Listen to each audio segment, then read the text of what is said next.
नमस्कार किसान भाइयों, आप देख रहे हैं किसान धरोहर बुलेटिन। आइए जानते हैं हरियाणा की खेती बाड़ी, मंडी भाव और सरकारी अपडेट से जुड़ी सटीक और भरोसेमंद जानकारी। चलिए शुरू करते हैं 17 मई से 23 मई 2026 की इस हफ्ते की प्रमुख खबरें। सबसे पहले बात मौसम की। हरियाणा में भीषण लू का दौर लगातार जारी है और कई जिलों में तापमान 44 डिग्री सेल्सियस तक पहुंच गया है।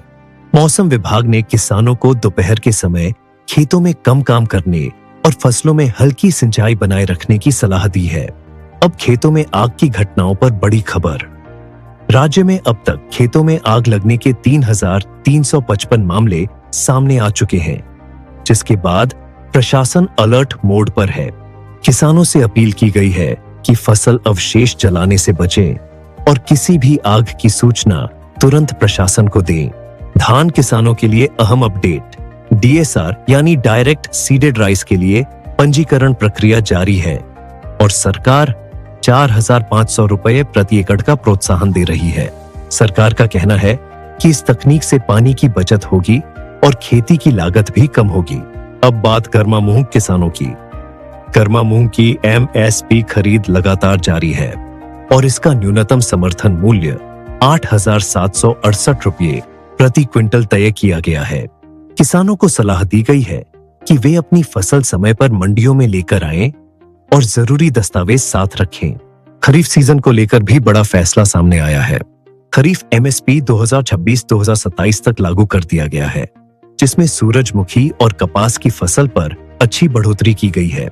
हालांकि कई किसान संगठनों का कहना है कि बढ़ती लागत के मुकाबले एमएसपी में और बढ़ोतरी होनी चाहिए। अब बिजली संकट से जुड़ी खबर। राज्य के कई इलाकों में बिजली कटौती के कारण सिंचाई कार्य प्रभावित हो रहे हैं और किसानों की शिकायतें बढ़ती जा रही हैं। किसानों का कहना है कि लगातार कटौती से फसलों को समय पर पानी नहीं मिल पा रहा है। हरियाणा में कपास की बुवाई शुरू हो चुकी है और कृषि विभाग ने नकली बीज से सावधान रहने की सलाह दी है। किसानों को केवल प्रमाणित दुकानों से बीज खरीदने और बिल जरूर लेने की सलाह दी गई है। अब पीएम किसान योजना से जुड़ी जरूरी जानकारी। अगली पीएम किसान किस्त जारी होने से पहले फार्मर आईडी और ई-केवाईसी पूरा करना अनिवार्य कर दिया गया है। सरकार ने किसानों से जल्द प्रक्रिया पूरी करने की अपील की है ताकि अगली किस्त में कोई परेशानी न हो। अंत में पशुपालकों के लिए महत्वपूर्ण खबर। तेज गर्मी का असर अब पशुओं पर भी देखने को मिल रहा है, जिसके चलते पशुपालन विभाग ने विशेष सलाह जारी की है।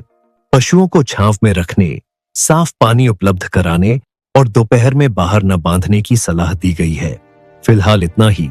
खेती बाड़ी, मौसम, मंडी भाव और सरकारी योजनाओं से जुड़ी हर जरूरी जानकारी के लिए जुड़े रहिए किसान धरोहर बुलेटिन के साथ।